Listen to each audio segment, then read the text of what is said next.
I want you to try and summon a really specific, highly visceral physical sensation right now. Okay, I'm listening. So imagine you are sitting at a table. Maybe you're at a crowded cafe or, maybe in one of those sterile corporate conference rooms. Right, I could picture it. And the person sitting across from you gets up to take a phone call, and they leave their prescription glasses sitting right there on the desk. Oh, I think I know where this is going. Yeah, so just out of pure idle curiosity, or maybe it's just a weird intrusive thought, you pick them up and you slide them onto your own face. It is an immediate shock to the system. I mean, most of us have tried this at some point, usually as kids. Exactly. And the physical rejection of that experience is just instant.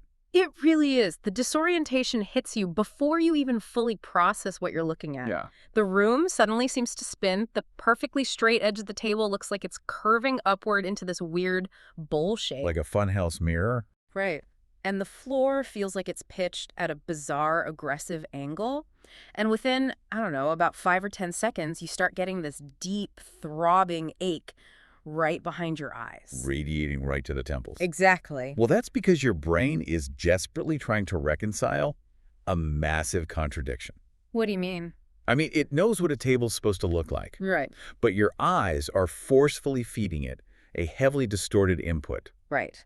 You are forcing your visual cortex to process reality through a highly specific, painstakingly engineered lens, one that was designed to correct somebody else's exact optical deficiencies. So the lens isn't broken. No, not at all. It is just perfectly wrong for you. It feels fundamentally unnatural. So you pull them off, you blink hard a few times, rub your eyes, and the world violently snaps back into normal focus. And the relief is palpable. It is.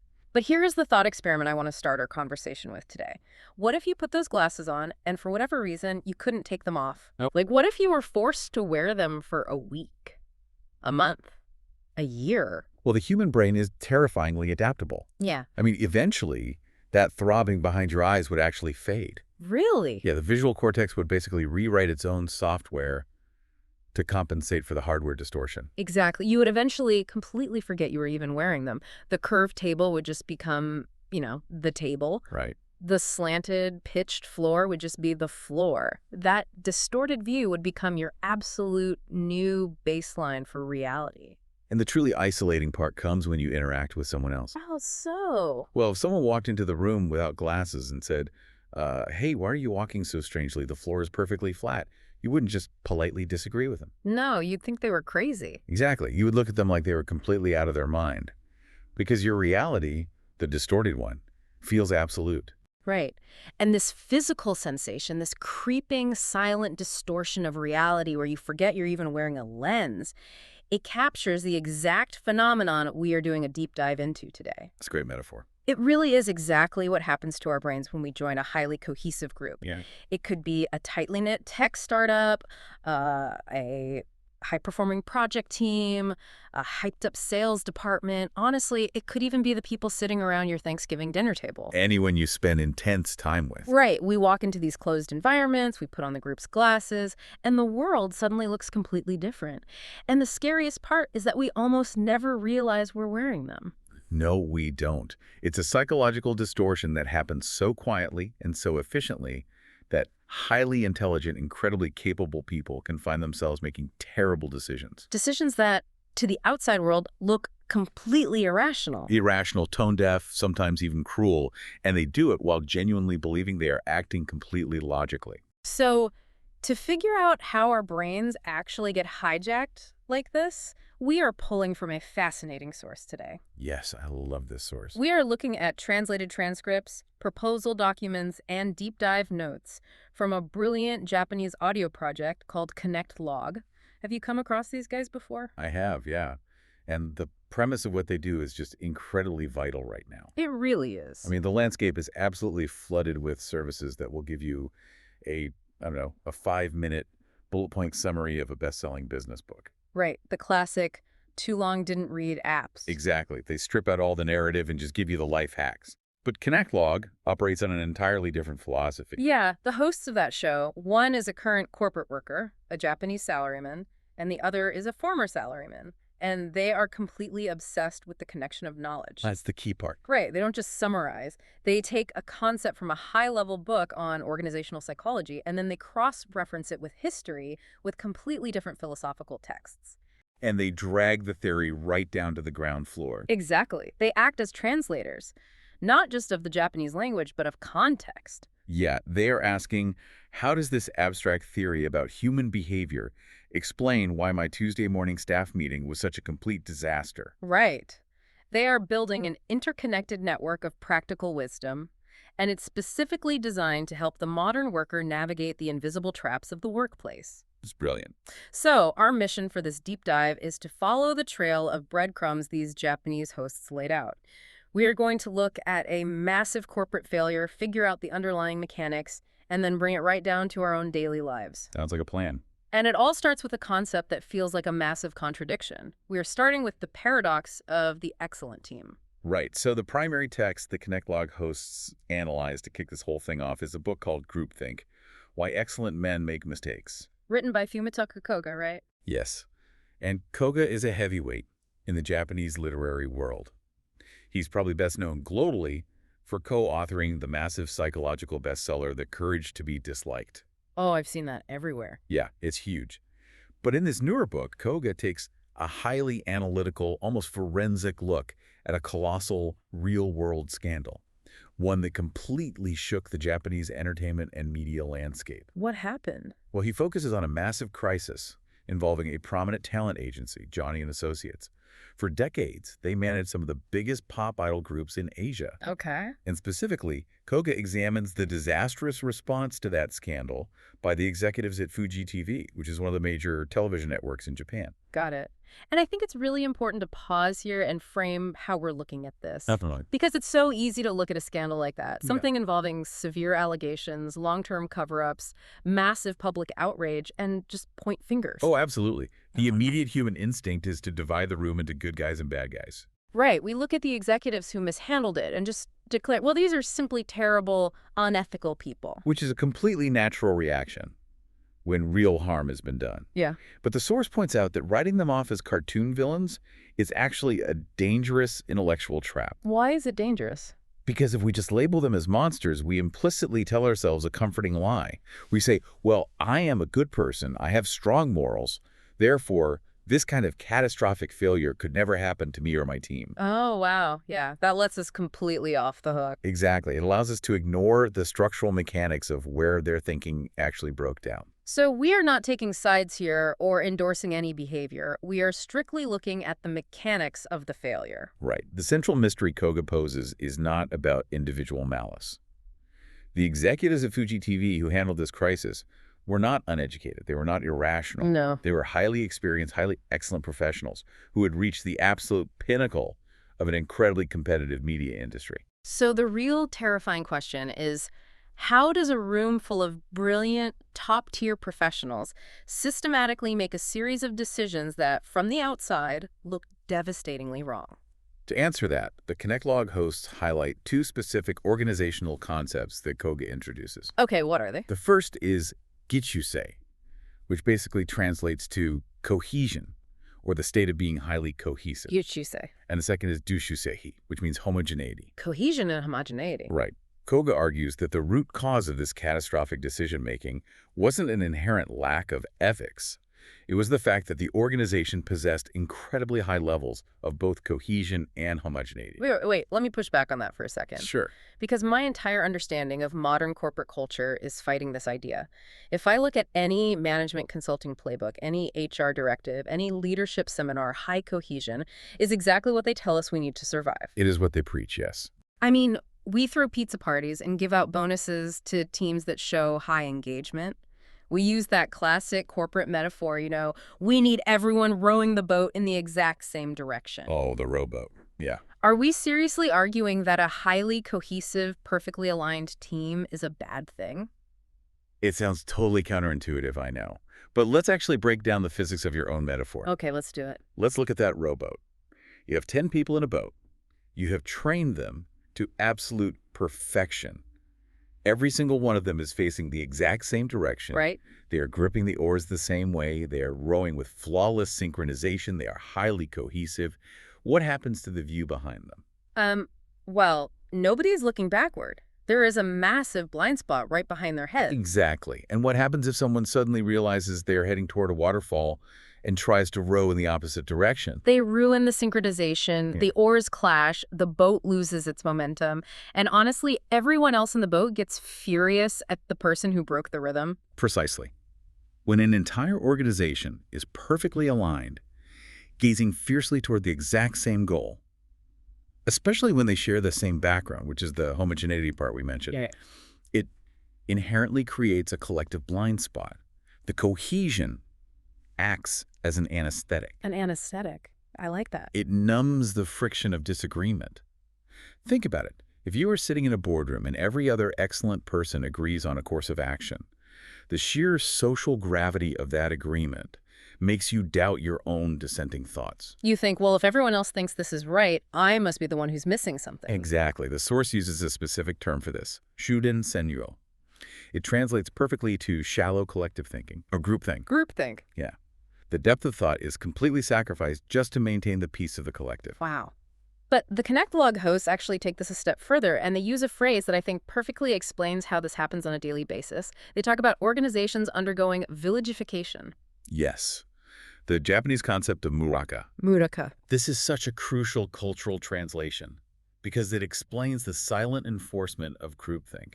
Let's unpack that, because historically, rural Japanese villages, Mura, were fundamentally closed systems, right? Absolutely. Your individual survival was inextricably linked to the collective. I mean, you couldn't plant, maintain, and harvest a rice paddy by yourself. No way. It's too much work. It required the synchronized labor of the entire community. So harmony wasn't just like a nice social construct to have. It was a literal biological imperative. Exactly. Because if the village fought, the rice didn't get planted and everyone starved. Right. Because survival was collective, maintaining harmony was prioritized way above individual expression. And the ultimate threat in that historical context was a concept called murahachibu. Murahachibu, what does that mean? It means ostracization, being cast out of the village. Oh, wow. If you were cast out, you lost your livelihood, your social support, and very likely your life. So if you're living in that village, how do you avoid being cast out? You definitely don't wait for someone to hand you a list of rules. No, by then it's too late. You learn to do what the Japanese call reading the air. You learn to sense the unspoken expectations of the village and just conform to them before anyone even has to ask. Now take that historical survival mechanism and drop it right into a modern, 21st century corporate boardroom in Tokyo. Or a tech campus in Silicon Valley. Or a hedge fund in London. The Connect Log hosts are arguing that high-pressure, highly cohesive corporate environments very often undergo this exact villagification. That makes so much sense, because the modern equivalent of Murahachibu ostracization is very real. It's everywhere. It doesn't mean you get banished to the woods to starve, but it means you slowly stop getting invited to the important strategy meetings. Yeah. It means your name gets quietly left off the email chains. And it means when promotion time comes around, HR tells you that you aren't quite a culture fit. The mechanism of fear is completely identical. You are terrified of losing your place in the economic village. So the executives at Fuji TV sitting in that boardroom were basically operating inside a modern village. They absolutely were. They were highly cohesive. They were highly homogenous. Meaning they all probably went to the same universities, right? Exactly. The same universities, the same career trajectories, and they valued the same corporate stability. They didn't need a manual that said, hey guys, here is the protocol for minimizing a scandal. They were just instinctively reading the air of their executive village. Right. And inside that closed system, the unspoken rules became an absolute, unquestionable reality. Rules like protecting the network's relationships, maintaining the status quo, avoiding immediate public friction. So going back to our metaphor, the prescription glasses they were wearing were so heavily tinted by the internal needs of the village that they literally could not see how their decisions would look to the outside world. Precisely. To the people who weren't wearing those glasses, the decisions looked completely horrific. But inside the village. Inside the village, it felt like the only logical path to survival. Which sets up this incredible psychological shield. I mean, think about it. If you are operating inside this village and you are about to make a decision that maybe your own personal conscience is a little uncomfortable with, Yeah. how do you justify it to yourself? That is the million-dollar question. Right? And the Connect log hosts highlight a single everyday word that we use constantly to do this.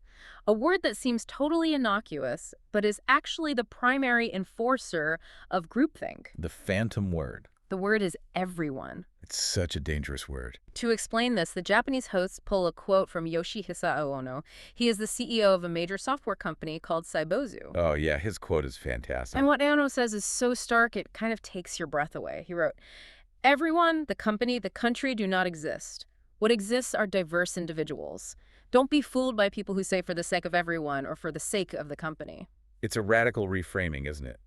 Because it completely strips away the abstraction we use to hide our actions. It really does. Think about how often we talk about the company as if it has a heartbeat and a mind of its own. All the time. We say things like, the company needs to pivot its strategy, or the company decided to lay off 10% of the workforce. But the company doesn't actually exist in that way. It's an LLC. It's a piece of paper in a filing cabinet somewhere in Delaware. Right. The company can't desire anything. Only individual human beings make decisions. But when individuals are trapped inside that highly cohesive village experiencing groupthink, they rely heavily on this phantom entity called everyone, or the company, to enforce compliance. Because it is a brilliant way to avoid taking personal responsibility for difficult choices. Exactly. One of the hosts on the audio project brought up an analogy that hit me so hard because it exposes how juvenile this tactic actually is. The kid analogy. Yes. He talks about how kids use this exact dynamic. Any parent knows this move. Your kid comes to you, practically in tears, begging for a new smartphone or a specific pair of expensive shoes. Yeah. And what is their ultimate unbreakable argument? But Mom, everyone has one. And the standard parental response is immediately to challenge the data, right? Okay. Oh, really? Who is everyone? Name 3 kids in your class who have that exact phone. And the kid immediately starts stuttering. Because everyone isn't a statistical reality. It's an emotional lever. It is a perceived consensus that the child is weaponizing to force you to comply with what they want. But the chilling part is that adults do the exact same thing in corporate strategy meetings. We just use bigger words. Exactly. We don't say, but everyone has a Nintendo. We dress it up in this fancy MBA vocabulary. We say, industry consensus dictates that we take this approach. Or the general feeling among the management team is. Or my favorite, best practices across the sector suggest. We use the phantom everyone as an invincible shield. When an executive stands up and says, we have to do this for the sake of the company, they are subconsciously abdicating their own personal moral judgment. They really are. They are taking their own individual agency, their own internal compass that might be quietly saying, hey, this feels wrong, and they are handing the steering wheel over to this abstract, non-existent ghost. It's the ultimate diffusion of responsibility. Completely. If the company demands it, then I don't have to feel guilty about executing it. I'm just a loyal villager doing my part. And if the decision turns out to be a massive disaster. Well, it wasn't my personal idea, was it? It was what everyone agreed we needed to do. The guilt is spread so thinly across the collective that no single person feels the actual weight of it. It's terrifying. And to illustrate just how powerful and ultimately destructive this phantom vector can become, the Connect log hosts reference another deeply fascinating source. Okay, what's that? They pull from a different Japanese podcast called Koten Radio, which specializes in these deep structural history dives. And they specifically look at the rise of totalitarianism in Germany before World War II. Okay, we definitely need to frame this carefully for our listener. Yes, absolutely. The Japanese hosts aren't making a direct moral comparison between modern corporate workers and historical dictators. We are not saying that doing bad at a marketing meeting makes you an evil historical figure. Right. They are using this historical extreme purely to show the terrifying endpoint of the village mechanics when a society is placed under unimaginable stress. Exactly. So what did the Koten Radio analysis point out?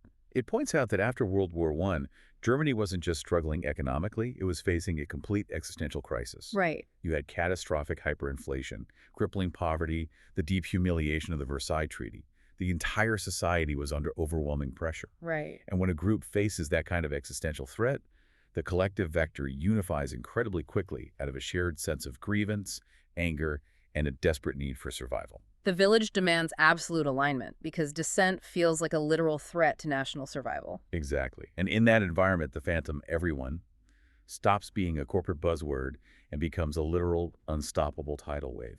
And the Japanese host asks a question that made me profoundly uncomfortable when I read the transcript. I know exactly the question you mean. He asks, if you, with all your current morals, your education, your independent thinking, were magically transported back in time and dropped into that specific environment with that overwhelming national vector pushing in one direction, could you have resisted the current? It's a rough question because we all desperately want to believe the answer is yes. Of course we do. We sit in the safety of the present day and tell ourselves, well, obviously I would have stood up and said no. I would have recognized the danger. But the cold mechanics of groupthink, the sheer gravitational pull of a highly cohesive society operating under extreme stress, suggests that individual resistance is structurally almost impossible for most people. It really is. When everyone believes a certain narrative is necessary for survival, the individual mind doesn't just hide. It gets completely overwritten by the group mind. You wouldn't even realize you were wearing the glasses. Wow. That is the extreme historical macro level. But what happens when we pull this dynamic away from the geopolitical stage and drop it back into an office park? It gets very relatable very quickly. Right?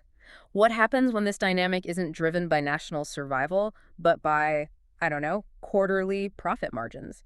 Or worse, what happens when the village is just the people sitting around your dinner table? This is where the connect log analysis really shines.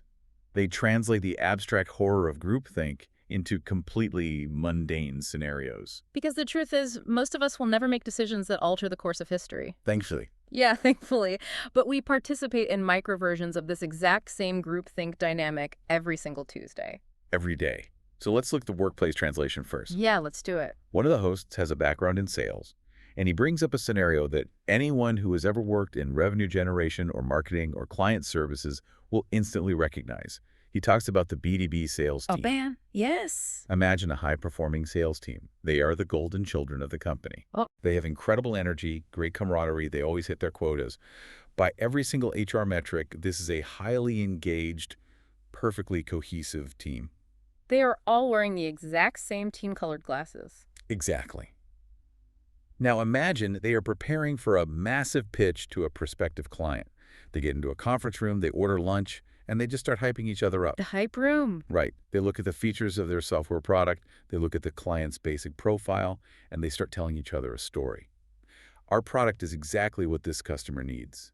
This is going to revolutionize their workflow. We aren't just selling to them. We are doing them a favor by fixing their problems. Honestly, it sounds like fantastic motivation. It sounds like a team that really believes in what they do. It does. But if we apply the mechanics of groupthink, we can see the shared hallucination forming right in front of us. How so? The sales team, isolated in their highly cohesive bubble, is completely confusing their own quota-driven desires with the actual needs of the customer. Ah, they are looking at the customer, but they are seeing them entirely through the lens of their own sales goals. Right. They use the phrase, "it's for the customer's benefit," to justify forcing their internal logic onto the client. And here's where the village mechanics kick in. Suppose there is one salesperson in that room who has actually looked deeply at the client's legacy IT infrastructure. Okay. And they realize, you know what? Our software is incredibly heavy. It doesn't integrate well with what they currently use. This implementation is going to be an absolute nightmare for them. We probably shouldn't push this. So they see reality. Yes.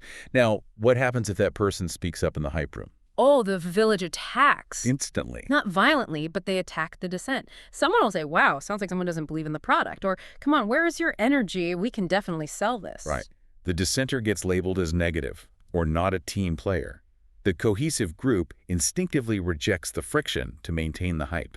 So, facing the modern equivalent of ostracization, being seen as the weak link on a top-performing team, that salesperson just stays quiet. They fold. They go out and they aggressively sell a product the customer doesn't actually need, and the entire team does it while genuinely believing they are acting in the customer's best interest. It is groupthink disguised as exceptional customer service. That's brilliant. They replace the complex reality of the client situation with the highly simplified consensus reality of their own team. Yep. That is terrifying enough in a corporate setting. But the second scenario the Connect Log hosts bring up is the one that actually made me wince. The family one. Yes. They take this concept of the cohesive village and they apply it to the smallest, most emotionally explosive organization on Earth. The family. The family unit is the ultimate example of high cohesion. I mean, the bonds are lifelong, the shared history is vast, and the power dynamics, especially between parents and children, are deeply, deeply entrenched. One of the hosts talks about a profound, almost chilling realization he had about his own behavior as a father. Right. He says, if groupthink happens when a highly cohesive group forces its vector, its specific way of seeing the world, onto a situation while totally ignoring outside realities, what happens in a living room? That's a great question. He realizes that every time a parent looks at their child and says, I am doing this for your own good, or I'm punishing you because it's discipline, they might actually be engaging in a micro-version of groupthink. It's a really heavy realization. The parent possesses a specific vector, a set of deeply held values, a vision of what a successful life looks like, a standard of acceptable behavior. Their own pair of glasses. Exactly. And because the parent holds absolute authority in the village of the family, they have the power to forcefully project that vector onto a completely separate developing human being. I was really thinking about this in terms of my own life. As an older relative or a parent, you genuinely believe you have the right answers. Because you've lived it. Right. You have the life experience. You've seen how the world works. So when your teenager comes to you and says, I don't want to go to business school, I want to study graphic design, or I don't want to play sports anymore, I want to do theater, your immediate instinct is to correct the deviation. You want to pull them back into alignment with the village rules you established. And you justify that correction with the ultimate shield. It is for their own good. But the analysis forces us to ask, Yeah. Is it really? Or are you completely ignoring the child's own internal reasoning? Right. Are you ignoring their values, their innate talents, their perspective on their own life? You are forcing them to wear your prescription glasses because you simply assume your vision is the only accurate one. And this realization, this specific dynamic of forcing your vector onto someone else and calling it help, brings us to the absolute crux of the source material. Yes, it connects everything together. It connects the family living room directly back to the boardroom of Fuji TV. We established earlier that the executives made decisions that looked cruel and disastrous. But the source text reveals a devastating detail about their internal logic during the cover-up. This is the part that completely flips the narrative. The internal reports and analyses of the scandal showed that the executives did not make their decisions out of malicious intent toward the victims. They didn't. No. Within their closed, highly cohesive group, they genuinely believed they were doing the right thing. Wow. They operated under the assumption that by keeping things quiet, by suppressing the story and not making a massive public spectacle, they were actually protecting the victims from further distress, media harassment, and public scrutiny. This is the part that is so hard to wrap your head around. They engineered a cover-up because they thought it was the kindest course of action. Inside the distorted logic of their village, yes. They believed they were acting with pure compassion. How on earth does compassion mutate into a cover-up? How does a parent's love mutate into suffocating control? This is where the Japanese hosts provide a linguistic key that just unlocks the entire mystery. Tell me. They use two words that sound very similar in Japanese, but represent a massive psychological divide. The words are Omoiyari and Omoikomi. Omoiyari and Omoikomi. Okay, let's break these down, because understanding the difference between these two words feels like the key to avoiding groupthink entirely. All right, so Omoiyari is a beautiful concept. It translates roughly to genuine compassion, empathy, or proactive consideration for others. Okay. It is the act of anticipating someone else's needs and acting kindly toward them. It is universally seen as one of the highest social virtues in Japan. So it's like holding the elevator door for someone, it's bringing soup to a sick friend, it's just being a considerate human. Exactly. Now contrast that with Omoikomi. Omoikomi means a firm belief, a deep conviction. That sounds fine so far. Right, but it is used almost exclusively to describe a subjective assumption, a preconception, or an illusion. It is believing something is absolutely true in your own head without having any objective facts or external reality to validate it. So connecting the dots here. Yeah. The executives at Fuji TV deciding to keep the scandal quiet. Yep. The hyped-up B2B sales team aggressively pushing the heavy software. Exactly. The parent forcing the teenager to study business instead of art. All of them believed they were operating with Omoiyari. They genuinely thought they were deploying compassion and consideration. But the devastating insight of this analysis is that what they thought was Omoiyari was actually just Omoikomi. Their compassion was merely assumption. Yes. But what is the mechanical failure there? What specifically transforms genuine compassion into arrogant assumption? The complete absence of inquiry. Inquiry. It became assumption because, in every single one of those scenarios, the highly cohesive group never actually stepped outside the borders of their village to ask the other person what they wanted. That is the gut punch right there. It is. The executives never went to the victims and simply asked, "How do you want us to handle this? What course of action would make you feel safest?" They just assumed they knew best. Right. And the sales team never sat down with the client and deeply asked, what is the actual pain point in your daily workflow? They assumed their product was the savior. And the parent doesn't sit down with the teenager and ask, "Why are you drawn to graphic design? What do you actually see in it?" They just assume the child's choice is foolish because it doesn't align with the parent's established vector. When you operate from within a highly cohesive group, the echo chamber is so loud and the consensus is so comforting that you become wildly overconfident in your shared reality. You forget to check your reality against actual reality. Exactly. You project your values onto others, you force your glasses onto their face, and you have the audacity to call it compassion. Wow. But true compassion requires acknowledging that the other person is a distinct entity with their own vector, their own needs, and their own pair of glasses. It feels like the only way out of this trap is to just blow up the village. To work entirely independently, never form teams, and never trust a cohesive group. Which sounds tempting. But obviously we can't do that. We have to work in organizations. We have to raise families. So how do we survive this? How do we break out of the village without destroying it?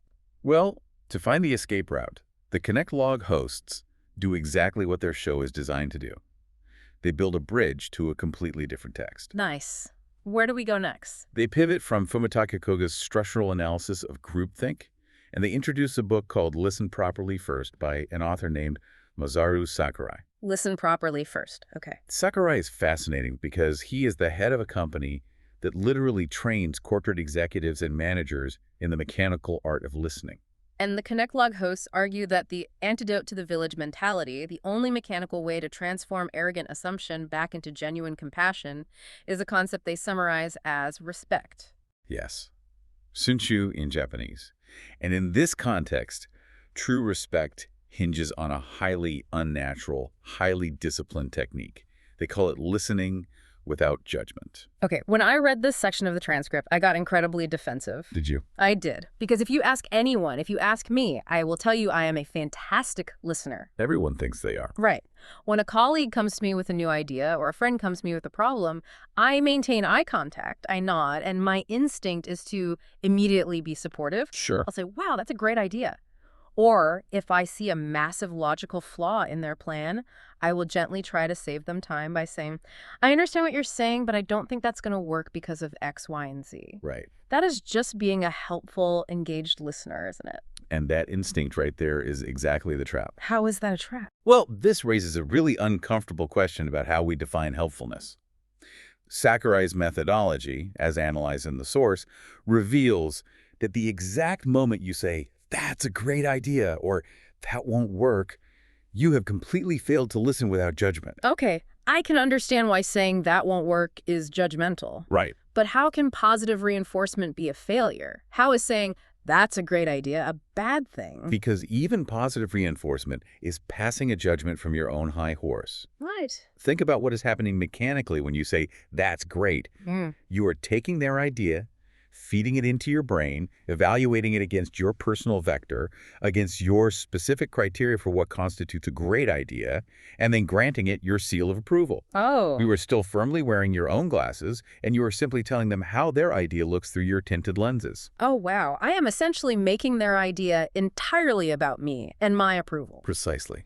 True listening. Listening without judgment means stepping completely out of your own vector. That sounds really hard. It is. It requires you to suspend your own reality for a moment to fully inhabit theirs. If a colleague comes to you and says, "I think we should pivot our entire marketing strategy to focus on this obscure demographic," Your first response shouldn't be, "That's brilliant," or "That's crazy." It should be inquiry, just pure inquiry. Yes, it should be, "What leads you to that conclusion? Walk me through the data you are seeing." Hmm. You are not evaluating the merit of the idea. You are exploring the architecture of their thought process. I was trying to visualize this when I was prepping for the deep dive, and it feels like this. Usually when we have a conversation, it's like we are standing across a wide table from someone. Okay, I can picture it. They place an object, their idea, in the middle of the table. And we stand on our side, examining the object from our angle, and we yell across the table, "It looks like a square to me." And they yell back, "No, it looks like a circle to me." And neither of you is moving. Right. Neither of us moves. But true listening without judgment isn't standing across the table.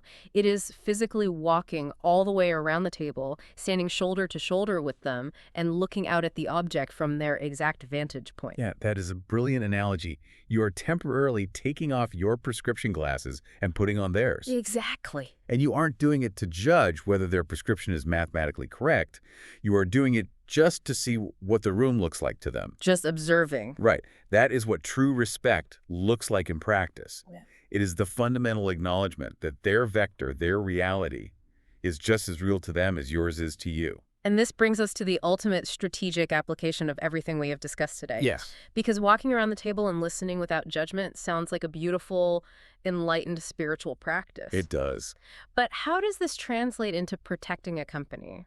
How does this actually stop the catastrophic failures of the Fuji TV executives or the B2B sales team? To answer that, we have to connect it back to the very beginning of the analysis. Okay. We established that highly cohesive, homogeneous teams where everyone shares the same background, the same values, and faces the same direction, inevitably fall into groupthink. The blind spot behind the rowboat. Exactly. The village becomes an echo chamber, and the collective blind spot grows until it consumes the entire organization. The danger of Dishutsu, the danger of everyone being exactly the same. Yes. So the Connect Log hosts arrive at a staggering conclusion about a concept we hear about every single day: diversity and inclusion. Oh, this part is so good. In the modern corporate ecosystem, D&I is very often cynically treated as just a buzzword. It's an HR mandate, it's a compliance box to check. Or, at best, it is framed purely as a moral nice-to-have so the company can put diverse faces on its recruitment brochure and look good to the public. Exactly. It's treated as a PR exercise, not a business strategy. Right. But based on the mechanical dangers of groupthink we've explored, the Connect Log analysis repositions diversity and inclusion entirely. How do they reframe it? They argue that injecting diverse perspectives into a room, bringing in people who categorically do not share the same background, the same socioeconomic assumptions, the same gender experiences, or the same glasses as the dominant village, is not just a moral imperative. Yeah. It is a literal, mechanical survival strategy. Because it is the only way to shatter the cohesion. Yes. Going back to my rowboat analogy, if you have 10 people rowing the boat in perfect unison, facing the exact same direction, diversity isn't about finding someone who rows slightly differently. Not at all. It is about deliberately putting someone in the boat who insists on facing backward to watch for rocks. Exactly. It is about engineering necessary friction. When someone from outside the dominant culture enters the executive boardroom and says, "Wait, why are we handling the scandal this way? This doesn't make any sense to me," they are forcing the village to explain its unspoken rules. They are forcing the organization to take off its heavily tinted glasses and actually look at reality. They act as an alarm system for the phantom, everyone. Oh, I love that. An alarm system for the phantom, everyone. It is the only structural way to prevent highly excellent, highly intelligent people from making catastrophic, isolated errors. The friction that diversity creates is the exact mechanism that destroys groupthink. And the source material refers to this overarching ability to step outside yourself as meta-thinking. Yes, meta-thinking. It's the ability to cognitively hover above your own village, to look down at your team or your family and recognize, oh, we are all facing the exact same way. We have a massive blind spot. We are assuming our compassion is effective, but we haven't actually asked anyone what they need. Right. Meta-thinking is the ultimate defense. And it requires immense daily discipline, because the gravity of the village is incredibly strong. It's so much easier to just go along with it. Exactly. The desire to just agree, to go along with the phantom everyone, to avoid the friction of dissent, is deeply wired into our social survival instincts. But true excellence, as opposed to the flawed, cohesive excellence Koga writes about, requires the courage to practice meta-thinking, to deliberately invite diverse vectors into the room, and to ruthlessly practice listening without judgment. It's completely transformative if you actually do it. This has been an incredibly dense, rewarding journey today, courtesy of the connections made by the Connect Log project. Absolutely. We started with the dizzying, headache-inducing physical reality of wearing someone else's prescription glasses. And we explored how terrifyingly easy it is to forget we are wearing the tinted lenses of our own highly cohesive groups. We examined how that cohesion, despite being constantly praised by modern HR departments, creates the perfect, frictionless breeding ground for groupthink. Right. It leads excellent professionals to make terrible decisions simply because they are trapped inside the unspoken survival-based rules of their corporate village. We unmask the phantom everyone, that invisible ghost-like shield we constantly use to abdicate our personal responsibility. Whether we are justifying a massive corporate strategy shift, or a kid is just begging for a new toy. And we explored the terrifying ease with which our most genuine attempts at compassion or Omoiyari can silently and quickly mutate into arrogant assumption, Omoikomi. Simply because we fail to step outside ourselves and ask the other person what they actually need. Right. And finally, we found the tactical antidotes, the literal survival strategy of injecting true diversity into our ranks, not as a moral decoration, but as a mechanical necessity to break the groupthink. And the profound, unnatural discipline of walking around the table to stand shoulder to shoulder with someone, listening without judgment, to truly see the world through their specific vector. It is a behavioral framework that scales beautifully from the highest levels of executive crisis management all the way down to a parent talking to their teenager in the living room. It really does apply everywhere. And that is exactly where I want to leave you, the listener, today, because abstract organizational psychology is fascinating to talk about, but it is completely useless if it doesn't actually change how you operate in the physical world. Very true. I want to drag this entire concept right into your physical space. Tomorrow morning, you are going to log on to a Zoom meeting, or you are going to walk into the office break room, or you are going to sit down at the dinner table with your family. And at some point during that day, someone is going to say, everyone thinks we should do this. Or a colleague is going to aggressively propose a plan for the good of the client. Or you might find yourself looking at someone you care deeply about, feeling frustrated and thinking, I just need to do this for their own good. When that moment happens, when you feel the warm, comfortable gravity of the village pulling at you to just conform, or when you feel the absolute certainty of your own assumptions settling into your brain, I want you to stop. Spaz. I want you to remember this conversation, and I want you to ask yourself one highly provocative question.